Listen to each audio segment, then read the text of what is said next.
La fusion de l'optique et de la biologie a considérablement fait progresser l'étude et la compréhension des organismes vivants. Cette association est à l'origine d'un domaine scientifique qu'on appelle la biophotonique.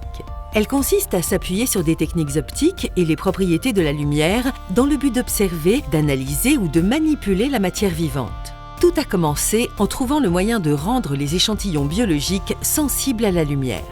Une des découvertes plus importantes qui a déclenché le développement de la biophotonique, c'était la découverte de la protéine fluorescente verte. C'est une protéine qu'on trouve dans des méduses et qui a la propriété d'émettre de la lumière fluorescente verte quand il est illuminé avec de la lumière soit vert, soit ultraviolet. Et donc on s'est rendu compte que quand on met ces protéines à l'intérieur de la cellule ou dans des compartiments cellulaires, il est possible donc de rendre cette cellule fluorescente et donc de les voir avec des microscopes à fluorescence. Grâce à cette technique, les scientifiques détectent la présence et localisent des molécules fluorescentes.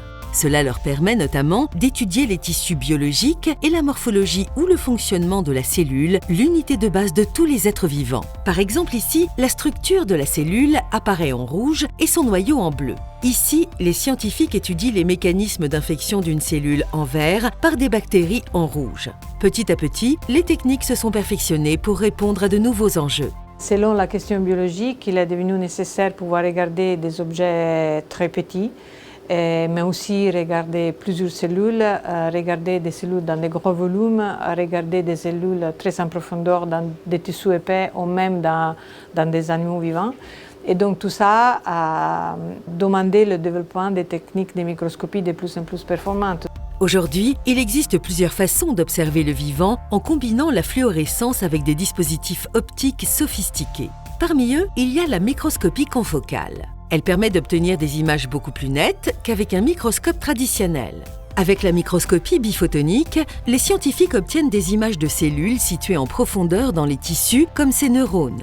Autre exemple, la microscopie super résolue permet de localiser une molécule avec une précision de quelques nanomètres seulement. De manière générale, les progrès de la biophotonique permettent d'étudier le vivant de façon beaucoup plus précise. Après, on a commencé à s'intéresser de pouvoir imager la propagation de signaux cellulaires.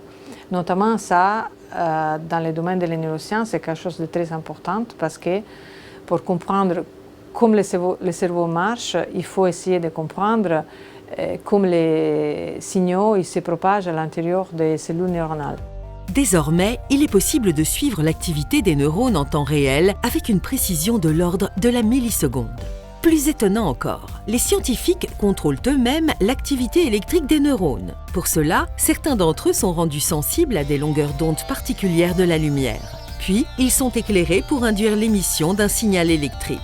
Résultat, les chercheurs activent plusieurs neurones de manière très sélective dans des gros volumes. On appelle cette technique l'optogénétique, une nouvelle façon de comprendre le fonctionnement du cerveau. Par exemple, on peut avoir trois types cellulaires qu'on pense peuvent être impliqués dans le contrôle d'une certaine fonction. Et donc, on a pu marquer de manière sélective les trois types cellulaires. Après, avec la lumière, exciter soit un type, soit l'autre, et voir lesquels effectivement contrôlent la fonction qu'on est en train d'étudier. Même si la biophotonique progresse à grands pas, il y a encore un certain nombre de défis à relever. Il y a un gros effort à trouver des solutions qui nous permettent de regarder plus en plus en profondeur. Après, de pouvoir arriver à miniaturiser des microscopes de manière à pouvoir les fixer sur les animaux, ce qui nous permet de pouvoir analyser ce qui passe à l'intérieur, par exemple, du cerveau, dans un environnement plus proche d'un environnement physiologique.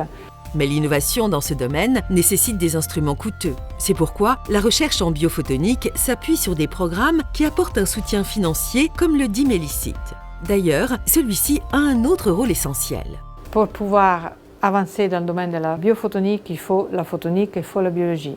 Dans tout ça, le DIMELICIT il a un rôle essentiel parce qu'il force vraiment à construire des projets collaboratifs entre équipes qui ont des savoir-faire différents. Vous l'aurez compris, la biophotonique est en train de modifier profondément la compréhension du vivant. Elle ouvre de nouvelles pistes de recherche dans l'exploration du monde microscopique, voire nanoscopique.